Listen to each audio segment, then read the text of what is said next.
Hey, quick break here. Want to talk to you about the Titans live event that we're hosting in Nashville, Tennessee. That's going to be September 24th through 26th. There is one key thing that I need to tell you about. So earliest pricing is right now. Early bird pricing is on today. In the show notes, I'll leave a code for the current discount for early bird pricing. The other thing that I want to tell you about is this. We know that many private practice owners are also clinicians. So on Sunday, the 27th, after the event, for everybody who registers, the first 100 who register for the event, you're going to get a day of continuing education absolutely included in your ticket price. So, if you want to hear Larry Benz, Drew Contreras, Lance Gross, Jerry Durham, Aaron LeBauer, Jamie Schreier, Mary DeLong, and more, make sure you register. On Sunday, we'll be hosting 2 continuing education. You get your pick. You can do primary care and differential diagnosis with Dan Neff and breakthrough manual therapy, or you can choose to do the Ben England orthobiological hacker course day 1, also on Sunday. So Dan and Ben and both of their groups, absolutely amazing that they're offering to this to you as well. But this is only for the first 100 registrants. We have a few spots left. If my math is right, I believe we have 29 spots left. So if you haven't done so already, as of this recording, make sure you go to titansofprivatepractice.com, register for the event, get your ticket, claim your seats now. And one of the most common questions is, should I be bringing my staff? Yes, you can bring your team. I know one practice just registered and is bringing eight of their team members. So yes, you can do that. Key team members, clinical directors, partners, other decision makers within your practice, absolutely. We're going to be talking about everything from, what's going on in finances and reimbursement and cash pay and revenue cycle management. We're going to be talking about personnel and hiring, having sessions and breakout sessions for that. We're going to be talking about marketing and how to use AI in the practice, and how we should be converting and how our marketing should be integrating with our EMR and all of those goodies as well. We're going to be covering systems. Lots in it for you, a little something for everybody. This is what is working right now in private practice PT that is leading to success quickly. Make sure you register, and also you can claim your free education day on Sunday, September 27th in Nashville, Tennessee, at the event at the same exact venue. Go to titansofprivatepractice.com right now, and I'll see you there. Welcome to the Grow Your Practice podcast. Hi, I'm your host, Chad Madden, owner of Madden Physical Therapy and Breakthrough.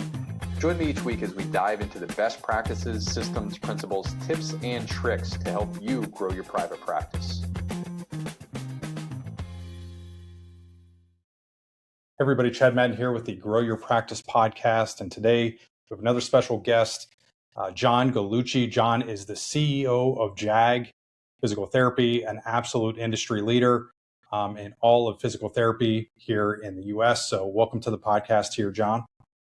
Chad, I appreciate the opportunity to be here today. Excited for our conversation. Cool. So just for the context of the listeners, we've been going through this series where we're interviewing physical therapy practice leaders, and ultimately we're publishing a book called Titans of Private Practice. And John, you're going to be in the book. We're going to go through the questions right now for all the listeners to hear live. So question number 1, what is the book or resource, so it might be a course or something like that, that you've recommended the most to other private practice owners, and why do you make that recommendation? That's an awesome question. I've got a bunch of books that I give out to all my executives and clinical directors, but the one that I have to say that every practicing physical therapist and every practice owner should buy on the first day of their entrepreneurial journey is the book, Who Moved My Cheese? I definitely think that everybody should read it, but read it one time and then a week later, pick it up and read it again and take your time and understand it's a 30 to 35 minute read, but the message it will give you will be unbelievable for your blood pressure and for your anxiety. Yeah, great recommendation. I had a mentor give me that, I think 25 years ago, life-changing. Great first answer, John. I appreciate it. Thank you. And Uh, I give it out to every one of my leaders. You become a clinical director, you become a regional director, you join the company. I try to give it out to as many people as possible because at the end of the day, we are people every day taking care of people. And every day, people have their own issues and problems, but we still need to be practitioners. We need to be practice owners, and we need to keep our blood pressure low, our anxiety low, and definitely take it in stride. that's great. What practice management tool, system, or purchase under $500 has had the biggest impact on your private practice and business success? Under $500. That's a great question. The biggest thing that I think that people forget is we are a hands-on medical provider, and we all go through the same coursework. And you and I are a little bit older, so our coursework was a little bit more manual, a little bit more hands-on. And I think that sometimes the new professionals forget that. And the most important thing or tool that I think that I've utilized in my practice, let it be in sports medicine or in general practice, is really the simplicity of the biomechanics and movement and strengthening exercises you can do with a Swiss ball. And you and I both know it's under $50 and you can treat every part of the body utilizing it and get strength, balance, proprioception, range of motion. It's the simplest tool out there to utilize, and just make sure you're maintaining your patient's safety while using Yeah, that's great.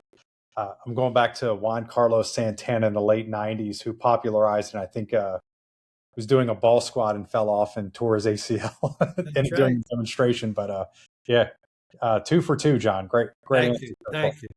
Uh, what was your biggest failure or setback as a leader in JAG physical therapy that ultimately led to a breakthrough growth or learning that really put you on a rocket ride where you are? Well, you come out as a provider, you come out as a treating physical therapist. As you know, I was also a certified athletic trainer. I've worked in professional sports. Before I opened up my private practice, I had opportunities in the NBA, the NHL, Major League Soccer. In fact, still today, I'm the associate chief medical officer at Major League Soccer. And if you're an entrepreneur out there or a practice owner, we make mistakes every day. The biggest mistake I made is I understood how to treat patients. I understood how to motivate patients.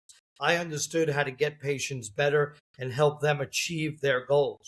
What I didn't understand is the true practice business components of the business and what is in network versus out of network. I didn't have that education in all the practice in pro sports. And here I am opening up my first business and had no idea that, yeah, patients will come to you. But in the demographic I was opening up, which was West Orange, New Jersey, if you were not in network, they might have came in the first visit. They weren't coming back for the second visit. So I learned that very, very quickly. And actually, the model helped the sustainability of JAG physical therapy. I eventually, within 6 to 9 months, was able to navigate some in network contracts, which helped me retain patients. It was easy to find me because I was a guy coming out of pro sports and a lot of doctors in the community knew me, but I couldn't retain patients because I was not an in network provider. Ultimately, what it did teach us and taught my administrative team now is if you look at population health, is everybody should have access to quality physical therapy care. And being an in network provider gives everyone that access to get in. Sometimes we alienate patients if we're out of network providers. And we have a lot to give as physical therapists. We are the rehabilitation specialists of the United States of America. And I think we need to understand we are the top of the food chain as it pertains to rehabilitation. And sometimes, making an extra $5 or $10 puts us in a bad, precarious situation that we can't retain patients and lead them to the goals that they want to aspire to. Well said. Do you have a personal go-to mantra or something that plays on your internal record player or cassette CD player or favorite saying that Well, helps you get through? it's an amazing question. I come from I hail from the Isle of Staten, Most of you know it as Staten Island, the forgotten borough of New York City. I come from an Italian American background, which at times could be reactive and instead of taking a step back.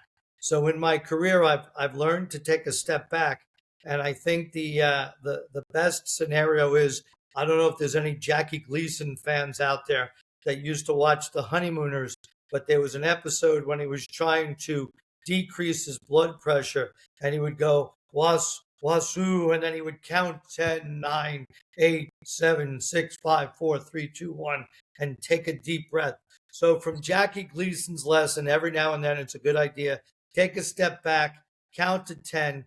Don't be overreactive. And remember, I come from an area New Yorkers love to react, let alone Italian American New Yorkers from Staten Island. So every now and then, take a step back, take a deep breath.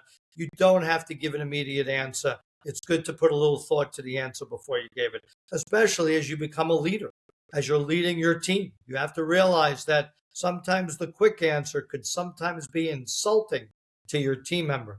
Every now and then, take a step back and a deep breath and listen to Jackie Gleason and count to 10. Love it. And I think it was Ralph that put his blood pressure through the roof there. Yeah, that's great. I'm sure half of the practice owners have no idea who Jackie Gleason is. They can look it up. That's what YouTube's for right now. That's great. Yes. What's your best investment advice, or what's been your best investment in your practice or career, whether it's time, money, education, or energy? I think the most important two things that we've done at JAG Physical Therapy as we've grown, and listen, I started as a single practice in West Orange, New Jersey, and now we are in 4 states. We're 180 practices. We're individual practices, which is something that I try to maintain as the CEO. Each clinical director has their own identity for the community that they're in. And I would say the two biggest investments that we made, first and foremost, is a very strong EMR. You want to keep your providers, your physical therapists treating patients. You don't want them wasting time and having to spend 45 minutes, an hour and a half doing notes. You want them to focus. The other thing, which is really hot out there, as we all know, is AI has had an inflection point into healthcare. And where AI has really helped our providers at JAG Physical Therapy is when it comes down to the concept of their note writing and the expediency and the technology and also the compliance component of using the AI technology. So I think those are two things that we've really focused on for our providers, but more importantly, to keep our providers treating the patients and having more time to spend with their patients. What's an unconventional practice management approach or weird habit, peculiar habit that works surprisingly well for you in JAG Physical Therapy? I think the biggest thing that a lot of my colleagues would say is you can't build a practice around a clinical director in a community because someday they may leave you. It's our goal in practice to try to retain everybody. And we have a philosophy at JAG Physical Therapy that every employee, every level, we as leadership should be focused on growing our practitioners personally, financially, and professionally.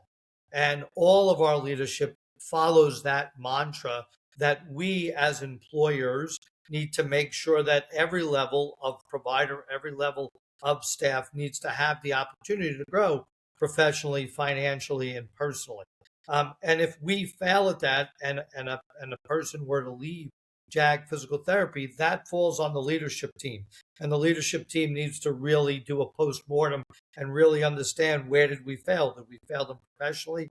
Did we fail them in opportunity of growth and financially? Did we fail them in their own personal growth? Now, everybody deals with people relocating. I mean, if you look at the last, 6 years since COVID, I've never seen in my 30-year career so many relocations. You're never going to stop somebody from trying to make their family life better by relocating to a different part of the country. But at the end of the day, if someone's leaving because of that, you'd rather hear that than if you really couldn't help them grow professionally, personally, and financially. And that's sort of the mantra that we kind of put throughout the company. Yeah. So for the listeners, I hope you're taking notes on that one. That's, I think, would help the majority of practice owners that I talk with. Good one there. in the last 5 years, what new mindset, system, or approach? I know you mentioned AI already and technology, but what approach has most improved your practice's performance and the quality of life of both you, your leadership team, and your key leaders within JAG Physical Therapy? It's an amazing question. And one of the things that we've honed in on the last 5 years is truly developing leaders. And everybody has the opportunity to lead. So we've invested in education, we've invested in social interaction, we've engaged more with the entire company and all of our providers, more contact hours for the leadership and our leaders to be in touch with. So we've invested in leadership. We've brought in the Ritz-Carlton. We've brought in education people to sort of teach different mindsets of customer care and customer service. We've gone one step further when it comes to our clinical leadership. We throw leadership programs throughout the year for all the people that want to grow in the company. The other thing that we've done too is not everybody wants to aspire on the business side and run people and become a clinical director. So we've built another avenue for people to grow in the company on an advanced clinician component where you're still a clinician and you have the opportunity to grow as an advanced clinician and still have opportunities to grow personally, professionally, and financially. So we wanted to make sure it wasn't just, oh, you got to be a clinical director to generate more opportunities. So we have these two clinical pathways that have been very successful. The other thing is we've invested a tremendous amount in education and development. As you may be aware, JAG Physical Therapy not only started a residency program like some of us have done, but I wanted to make sure that we touched 3 areas of specialty based on being MSK specialists. So the 3 areas of specialty we touched on, of course, is sports because of my background in sports medicine, orthopedics, of course, because of my background in the sports medicine musculoskeletal world. And then we've done pelvic health. So we have 3 residency programs. So if you really see the investment dollars that we've spent to make our people better has really been all on education, communication, interaction, and making sure we're staying ahead of our people and keeping them ingrained in the company. Great, John. Smart. What advice would you give to a private practice owner about to open their first location, and what conventional wisdom should they ignore? I'll go back to Jackie Gleason. Take some deep breaths. Make sure you count to 10 every day. Not everything is perfect. We all work for perfection, and that's got to be the striving goal to be perfect. But understand there's never going to be a full day of perfection. But you need to learn from mistakes, need to learn from obstacles. I have a great book out there. It's called The JAG Method, sort of that concept of 25 to 30-minute read.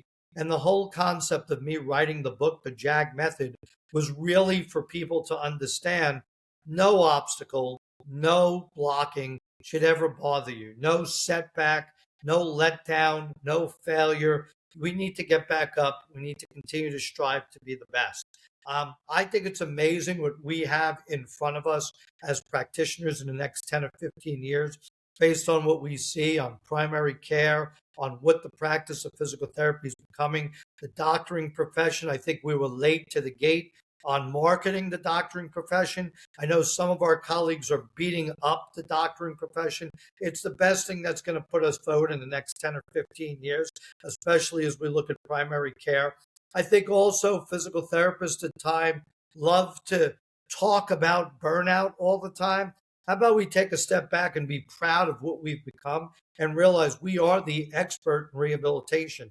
No other field out there has the knowledge and education that we do to get people back from illness and injury. And we as physical therapists need to take a step back and understand we can't bash our own profession. We need to basically put our profession out in the front. We all need to do a better job marketing to the communities that we are the rehab specialists. We need to get to Washington, D.C. We need to lobby for ourselves. We need to lobby for this primary care on MSK injury and illness as much as possible. So I'm asking all our colleagues around the country to band together and to support the profession. We all know that some of us have student loans, but you knew that when you took that. You knew that when you took the loan, it was going to be there. There's such great opportunity for this profession in the next 10 or 15 years. that we really need to step back, get organized, and really attack it. And again, Marilyn knows I do this. Dr. Moffitt knows. When she came out with the concept with the APTA of Vision 2020 to become a doctoring profession, the biggest thing I was always say we didn't do was we were becoming a doctoring profession, but we were not promoting to the community that we are the rehab specialists. So we as physical therapists, practitioners, practice owners need to get out to the community that we are the rehab specialists and we are the top profession when it comes to injury and illness of musculoskeletal injuries. Love it. That was my soapbox moment. Thank you. That was great, especially on the education and the marketing in the communities around the doctorate profession. Yeah, all about that. That resonates and hits home hard. What are the worst pieces of advice you commonly hear given to practice owners in our profession? And I just sense that you're a very positive person, John. I'm catching on here fairly quick. But, is there anything that you hear that you think, we're being led astray a little bit within the profession? Might be something around. As a practice owner, you've got to realize you're a resource. You're an entryway of the healthcare market in your demographic. And the philosophy of I'm only going to open up 3 days a week, or I'm only going to open up 2.5 days a week. You know what? That sounds great, but you're never going to build a true practice for the community unless you're open up 5 days a week. You may have staggered hours based on the different days. If you look at JAG Physical Therapy when it first opened, remember, I was still working in pro sports and going back and forth to the practice. We were open Monday, Wednesday, and Friday from 8 to 4, Tuesday and Thursday from 1 to 8. You stagger it, but you have to be a resource to the community. You're a practice that's serving the community. You are an opportunity to grow a business. And the only way to grow a business is to have accessibility and have the hours that need to be provided to the community. If you look at most of the JAG physical therapies today, they're open 7 in the morning to 7 o'clock at night, 5 days a week. And then we have clinics that are open up Saturday mornings from 7 in the morning until 1. The more you give opportunity to the community to access healthcare, the more people are going to become, you're going to become that resource. Your biggest marketing tool is being able to help people. And people have to understand just that word of mouth component of being available, accessible, and being able to provide top quality care is a no expense model of marketing. It's a great word of mouth grassroots opportunity. What have you gotten better at saying no to as a leader, and how do you protect your time? Obviously, with the massive responsibility, growing responsibility that you have with I think you said 190 JAG physical therapy locations right now. 180, but thank you. Sorry. Hopefully someday we'll be 190. But yes, 10 by in the next 12 months, maybe. Yeah. Right. And so how do you protect your time and energy from the endless demands of running a practice that size and scope? So as you can imagine, I am still a clinician. I pride myself on still being able to treat patients.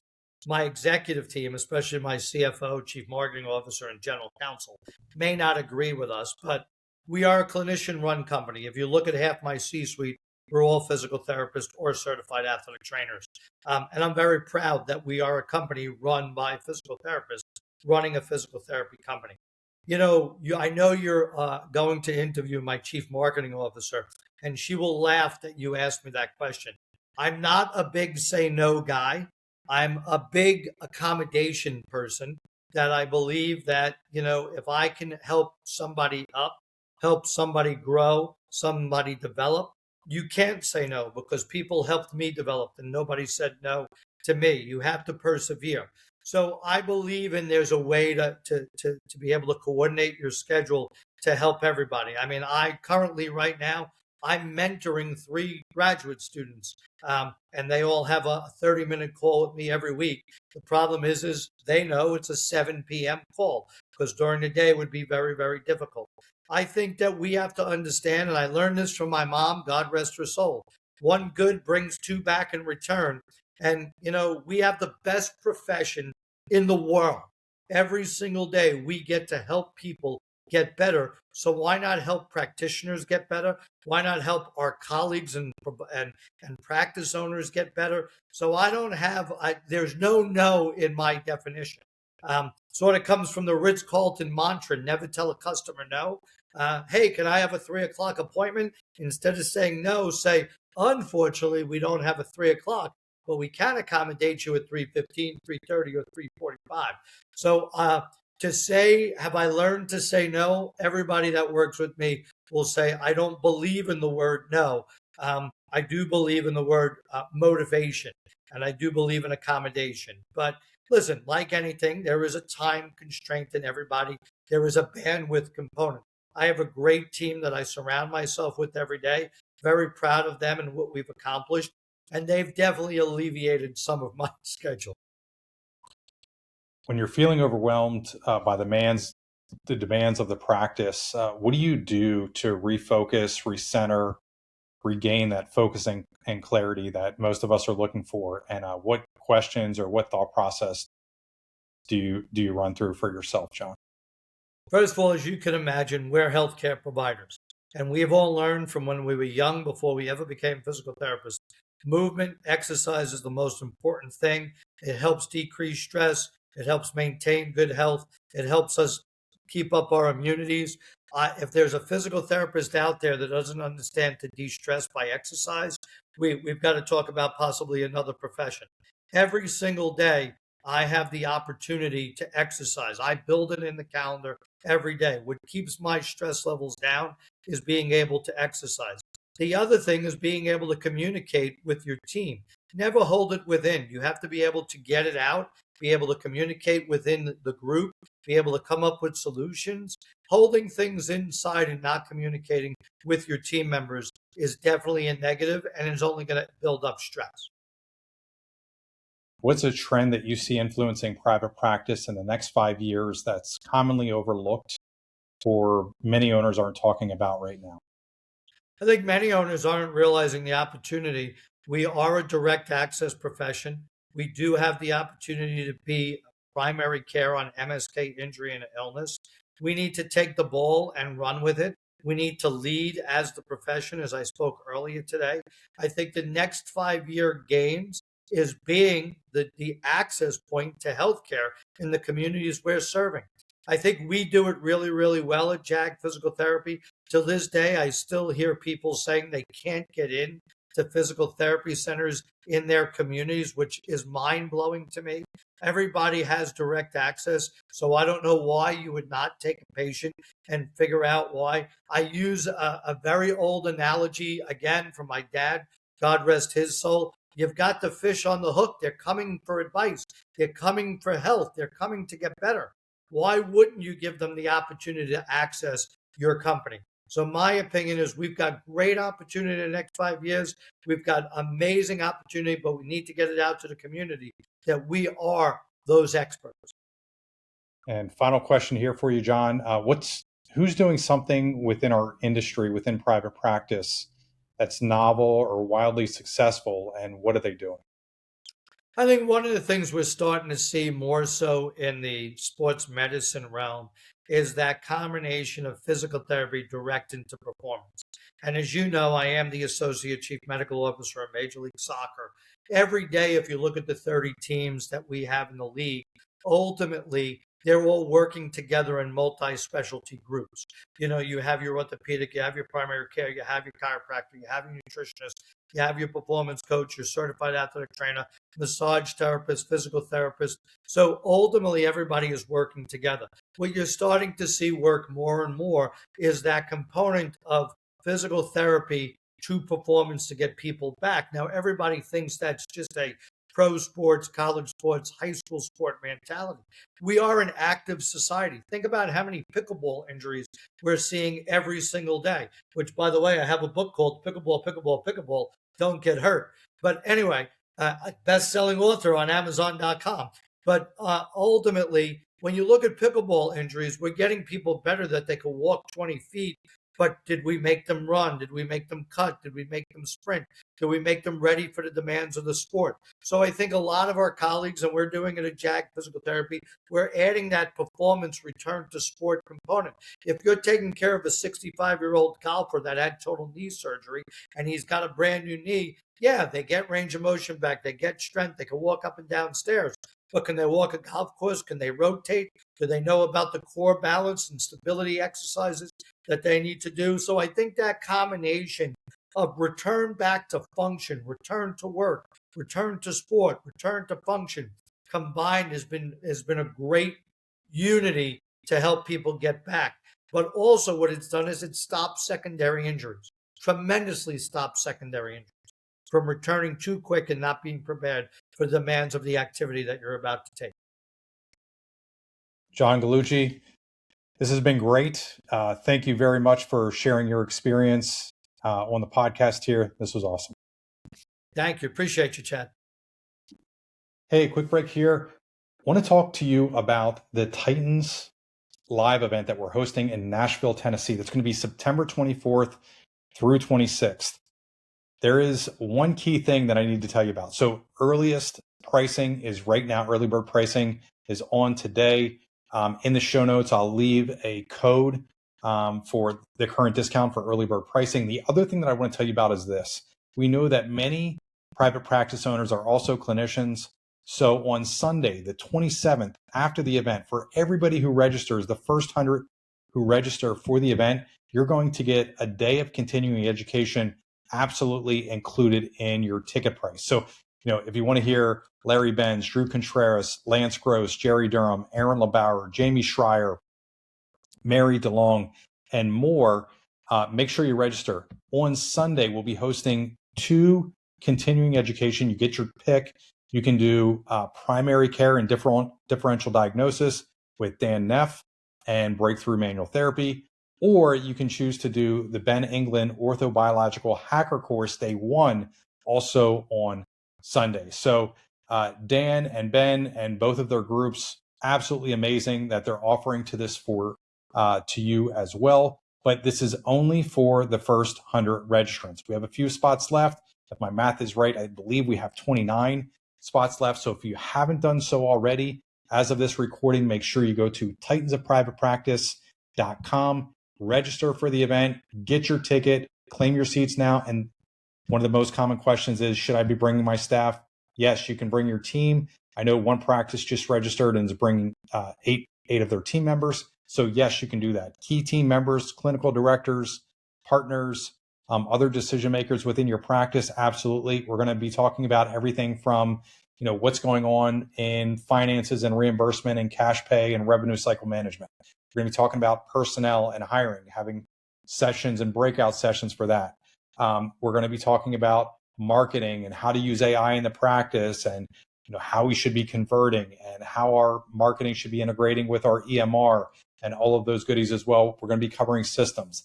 Lots in it for you, a little something for everybody. This is what is working right now in private practice PT that is leading to success quickly. Make sure you register, and also you can claim your free education day on Sunday, September 27th in Nashville, Tennessee, at the event at the same exact venue. Go to titansofprivatepractice.com right now, and I'll see you there.